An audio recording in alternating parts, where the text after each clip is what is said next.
नमस्कार दोस्तों मित्रों, आज हमारी जो चर्चा होगी वो कन्या राशि वाले जातकों के लिए करने वाले उसके बारे में हम चर्चा करेंगे कि कन्या राशि वाले जातकों के लिए नवंबर 2024 का महीना कैसा रहने वाला है। ये सौरमंडल में जो आकाश की स्थिति है, आकाश में जो ग्रहों की स्थिति है, वो आपके लिए क्या फल देगी। देखिए, आपकी जन्म पत्रिका से 70% लगभग जो हम ये कहें कि उसका प्रभाव आता है, 30% गोचर का भी प्रभाव आता है। तो इसलिए गोचर को भूलना नहीं चाहिए। और इसको हम किससे देखते हैं? इसको हम चंद्र राशि से देखते हैं। दशाएं भी चंद्र राशि से निकालते हैं, 7.5 भी चंद्र राशि से निकालते हैं। तो चंद्र राशि का भी अपना विशेष महत्व होता है। तो इसलिए ये जो हमारी चर्चाएं चलती हैं, ये गोचर की चलती हैं, ये हम चंद्र राशि के आधार पर करते हैं। यदि आप इसको नाम राशि से भी देखेंगे तो आपको बेनिफिट मिलेगा। यदि आप इसको लगन राशि से भी देखेंगे तो आपको रिजल्ट बिल्कुल मिलने वाला है। और जन्म पत्रिका में आपके ये जो आपके बेनिफिट वाले ग्रह अच्छे हैं, त्रिकोण के स्वामी अच्छे हैं, सप्तम भाव का स्वामी अच्छा है, कर्म क्षेत्र का स्वामी अच्छा है, तो आपके लिए अच्छे ही परिणाम, शेष परिणाम जरूर मिलेंगे। इन सारी चीज़ों को देखने के लिए हम ये देखते हैं कि आपका स्वास्थ्य कैसा रहेगा, शिक्षा ज्ञान विवेक कैसा रहेगा, संतान आपका कितना साथ देगी, लव रिलेशन कैसे रहेंगे, आपका व्यापार कैसा चलेगा, आपकी पार्टनरशिप कैसी रहेगी, आपके दाम्पत्य जीवन कैसा रहेगा, भाग्य कितना साथ देगा, कैरियर में कितना बदलाव होगा। ये सब बहुत आसान तरीके से हम समझेंगे। आइए मित्रों, बात करते हैं हम। और एक आपसे आग्रह जरूर करता हूं मैं, क्योंकि इतना तो हमारा आपके ऊपर, क्योंकि हम आपके लिए प्रयास कर रहे हैं, तो आपका भी ये फर्ज बनता है, कर्तव्य बनता है आपका कि इसको लाइक शेयर सब्सक्राइब अवश्य किया करें, ताकि हमारा मनोबल बना रहे और हम आपके लिए मार्गदर्शन करते रहें। मित्रों, हेल्थ की बात करते हैं। पहले हम ये देखते हैं कि आपकी राशि के मुताबिक कौन कौन से ग्रह कहाँ बैठे हैं। तो राशि के स्वामी आपके कौन हुए? बुधदेव हुए। बुधदेव की स्थिति सूर्य शुक्र के साथ तीसरे भाव में है, कोई बुरी स्थिति नहीं है। और दूसरे भाव में सूर्यदेव बैठे, नीचत्व को प्राप्त करके आपकी राशि पर केतुदेव विराजमान है।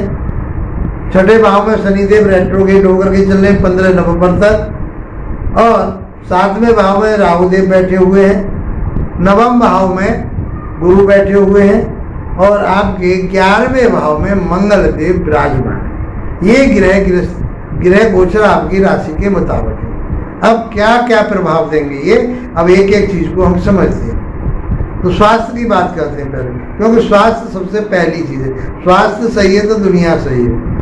अपना शरीर सही है, मकान सही है, तो उसमें रहने वाले भी सही रहेंगे। जब मकान ही खराब है, आपका स्ट्रक्चर ही खराब है, तो फिर उसमें संतोष और सुकून नहीं मिलता। तो स्वास्थ्य क्या है आपका, कैसा रहेगा।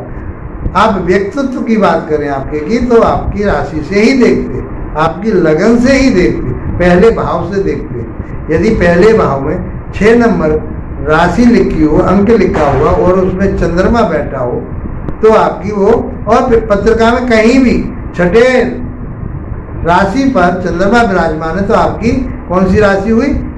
आपकी राशि हुई कन्या राशि। और आपके पहले भाव में 6 नंबर लिखा हुआ है, तो भी आपकी ये कन्या लगन हुई। रिजल्ट दोनों तरह से आपको मिलने वाले हैं। तो बुधदेव कहाँ विराजमान है? शुक्र के साथ, मित्र ग्रह के साथ तीसरे घर में विराजमान। दूसरे घर में सूर्यदेव, लगन में मंगल, चौथे भाव में नीचत्व को प्राप्त होकर के सूर्यदेव, और 5वें भाव में आपके लगन में बैठे केतु, दूसरे भाव में सूर्यदेव, तीसरे भाव में शुक्र और बुधदेव, और आपके छठे भाव में जो बैठे हुए हैं वो शनिदेव रेट्रोगेट होकर के बैठे हैं। 7वें भाव में आपके राहुदेव बैठे हुए हैं। भाग्य भाव में गुरु बैठे हुए हैं। और एकादश भाव लाभ के घर में, बढ़ोतरी के घर में मंगल देव नीच के होकर, इस समय 2 ग्रह आपके नीचत्व को प्राप्त है। सूर्य भी आपके 16 नवंबर तक नीचत्व को रहेंगे और मंगल तो पूरे महीने इसमें ही रहेंगे। तो अब इनका क्या प्रभाव पड़ने वाला है, तो अब हम बात करते हैं आपके इम्यूनिटी की, बात करते हैं आपकी हेल्थ की। तो उनकी स्थिति जो है बुधदेव की कहाँ है, तीसरे भाव। तीसरा भाव किसका, और ये सौम्य ग्रह कहे गए।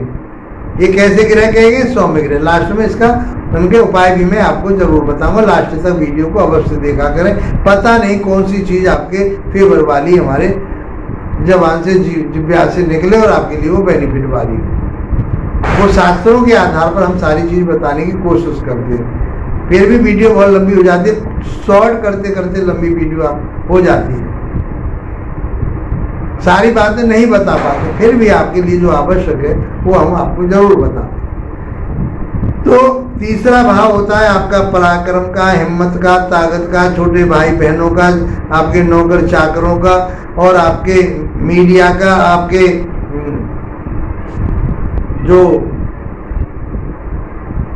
टेलीफोन डिपार्टमेंट जिसे दूर संचार कहते हैं उसका, ये सब चीजें हम कहाँ से देखते हैं, नौकर चाकरों का, छोटे भाई बहनों का, हम ये सब तीसरे भाव से देखते हैं। हिम्मत पराक्रम यहीं से देखते हैं। तो हिम्मत और पराक्रम तो आपके इस समय बढ़िया रहेंगे, और शुक्र के साथ बैठे तो बढ़िया रहेंगे, इमोशनली रहेंगे आप, और आप अपनी बात पर अडिग रहेंगे, और जो आपका शरीर है, स्वास्थ्य है, वो बढ़िया रहने वाला, कोई परेशानी स्वास्थ्य पर नहीं आ रही, और ना ही मेरे अंदर। लेकिन केतु जो है आपको एक अहम पालेगा, क्योंकि केतु आपके व्यक्तित्व पर बैठे हुए, वो मंगल के अकॉर्डिंग काम करता है। तो गुस्सा क्रोध से आपको बचना होगा, अहम नहीं पालना होगा, नहीं आपके लिए परेशानी आ सकती है, किसी से किसी भी तरह की परेशानी आ ही सकती है, लड़ाई झगड़ा हो सकता है, कुछ और भी हो सकता है। सातवीं दृष्टि जाएगी आपके दाम्पत्य जीवन पर, वहीं पर राहु देव बैठे हुए हैं, उसके बारे में चर्चा करेंगे आगे। अभी हम बात कर रहे हैं आपके स्वास्थ्य की। तो स्वास्थ्य के लिए आप बिल्कुल निश्चिंत रहिए, आप अपने गुस्से पर काबू रखिए, तो आपका ये महीना बहुत अच्छा रहने वाला है। अब बात करते हैं हम आपके शिक्षा की, ज्ञान की, विवेक की। तो कहाँ से देखते हैं, पंचम भाव से देखते हैं। पांचवा भाव होता है संतान का, शिक्षा का, आपके विवेक का, लव रिलेशन का, संतान का। तो ये सब हम कहाँ से देखते हैं, ये देखते हैं पंचम भाव से। तो पांचवें भाव के स्वामी बनते हैं कौन, पांचवें स्वामी बनते हैं शनिदेव, और शनिदेव की स्थिति कहाँ पर है, शनिदेव की स्थिति है छठे भाव में। वैसे तो छठे भाव में शत्रु अंता योग बनाते हैं, 15 नवंबर तक ये रेट्रोगेट रहेंगे, और 15 नवंबर से आगे ये मार्गी हो जाएंगे।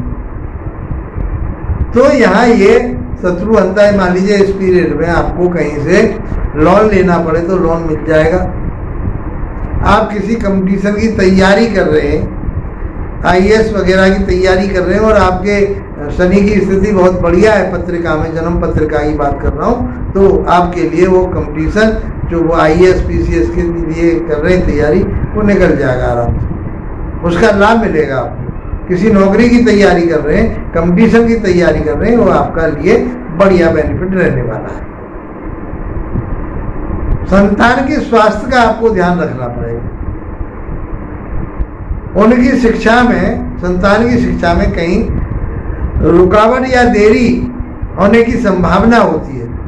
लास्ट पीरियड में कहीं ना कहीं जाकर के अड़चने आ जाती है, तो इसीलिए शनि देव इस काम को करते हैं, उस चीज का आपको ध्यान रखना पड़ेगा। क्या करना होगा, तो उसका उपाय हम लास्ट में आपको जरूर बताएंगे।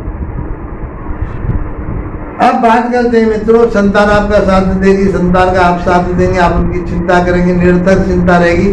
वो जो ईश्वर करेगा उनके साथ, जो ग्रह चाल करवाई उसके साथ, वो अच्छा ही होगा, कोई बुरा नहीं होगा। लव रिलेशन में भी आपके में आर्गुमेंट ना करें कोई ऐसे जहाँ से आपके लिए दिक्कत आए, क्योंकि मंगल की दृष्टि वहाँ पर आती है। तो इसलिए किसी से लड़ाई झगड़ा और आपस में ऐसे वार्तालाप ना करें जो आपस में मनमुटाव हो या लड़ाई झगड़ा हो, तो आपका नहीं, जो लव रिलेशन है, जो आपके प्यार है, उसमें कहीं डिस्टर्बेंस हो सकता है। अब बात करते हैं हम आपके वैवाहिक जीवन। वैवाहिक जीवन मित्रों हम 7वें भाव से देखते हैं। हम समझ पा रहे होंगे इन सारी चीजों को, क्योंकि हम बार बार उन चीजों को रिपीट करते हैं ताकि आपको याद भी हो जाए। 7वां भाव आपका दाम्पत्य जीवन, आपकी पार्टनर से आपका व्यापार, लंबी यात्राएं, ये सब सप्तम भाव से देखते हैं। पति पत्नी का सुख हम कहाँ से देखते हैं? सप्तम भाव से देखते हैं। यहाँ के स्वामी कौन बनते हैं? यहाँ के स्वामी बनते हैं गुरुदेव, और गुरुदेव की स्थिति कहाँ है? भाग्य भाव में, बहुत अच्छी स्थिति है। लेकिन वहां पर कौन बैठे हुए हैं? राहु बैठे हुए हैं, केतु की दृष्टि आ रही है। तो दाम्पत्य जीवन में कुछ थोड़ा बहुत मनमुटाव हो सकता है, क्योंकि ये भटकाव देता है। राहु और केतु भटकाव देता है। राहु भटकाव देता है और केतु तमोगुण देता है, अहम दे देता है, गुस्सा दे देता है, क्रोध दे देता है। तो ऐसी बात, क्रोध भरी हुई भाषा नहीं बोलनी चाहिए। दाम्पत्य जीवन को संभालने के लिए आपको उस पर कंट्रोल करना पड़ेगा। ये उपाय तो है, और क्या है? तो आपको उस पर इस बात को दिमाग में रखेंगे तो शायद आपके जो परेशानी आने वाली है वो नहीं आएगी। हमें दिख रहा है कि ये ग्रह अपना काम करेगा, तो हमें क्या करना है कि वहाँ हमें शांति सबसे बढ़िया चीज़ होती है, प्रार्थना सबसे बढ़िया चीज़ होती है। तो राहु और केतु के बारे में बताएंगे, उनके आपको उपाय करने होंगे, तो आपका दाम्पत्य जीवन बढ़िया रहेगा, कोई दिक्कत नहीं। आप किसी ऐसे फील्ड में आप लंबी यात्राएं करना चाह रहे हैं तो आप जा सकते हैं। किसी टेक्नोलॉजी के माध्यम से आप कोई व्यापार करना चाहते हैं, आजकल ऑनलाइन काम चल रहा, खूब करिए, कोई नुकसान नहीं है, आपको परेशानी नहीं है, कुछ लाभ होगा आपके लिए। व्यापार आपका अच्छा चलेगा और उसमें बहुत उन्नति तरक्की आपकी होगी, नई आप सोच आपके पास आएगी। भाग्य की बात करते हैं, वहाँ गुरुदेव बैठे हुए, शुक्र के घर में बैठे हुए, और शुक्र कहाँ बैठे हुए? वो बैठे हुए हैं 7 नवंबर तक तीसरे भाव में, फिर चौथे भाव में वो आ जाएंगे गुरु के घर में। तो इस प्रकार से हम ये कहें कि आपका भाग्य आपका खूब साथ दे रहा है। आपके जो सोच आएगी, जो आपकी मनोवृत्ति बनेगी, आप जमीन जायदाद लेना चाहेंगे, माता के साथ साथ तालमेल आपका अच्छा रहेगा।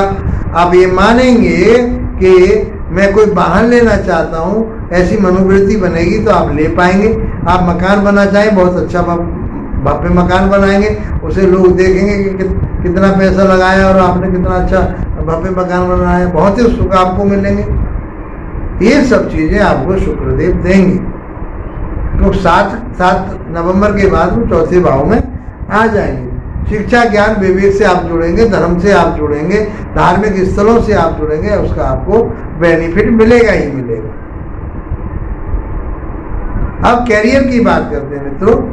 तो कैरियर के लिए बुध आपके वहाँ के स्वामी बनते हैं और वहाँ के कारक भी होते हैं। और कहाँ बैठे हुए हैं बुधदेव? वो बैठे हुए हैं तीसरे भाव में। तो मेहनत, परिश्रम, हिम्मत से आप अपने काम को बढ़ा पाए। आप चार्टर्ड अकाउंटेंट हैं, आप सीए हैं, आप बैंकिंग में काम करते हैं, कोई लिखाई पढ़ाई का काम करते हैं, कहीं पर रिसर्च वर्क आप कर रहे हैं, उनकी आप थीसिस लिखते हैं, तो मैं समझता हूँ ये आपका समय। और कोई व्यापार करते हैं तो आप एक ऊर्जा के साथ उस व्यापार को आगे ले जाने की पूरी कोशिश करेंगे, और कोशिश का उसमें कामयाब भी होंगे। पिता के साथ आपके संबंध बहुत अच्छे रहेंगे, कोई दिक्कत नहीं।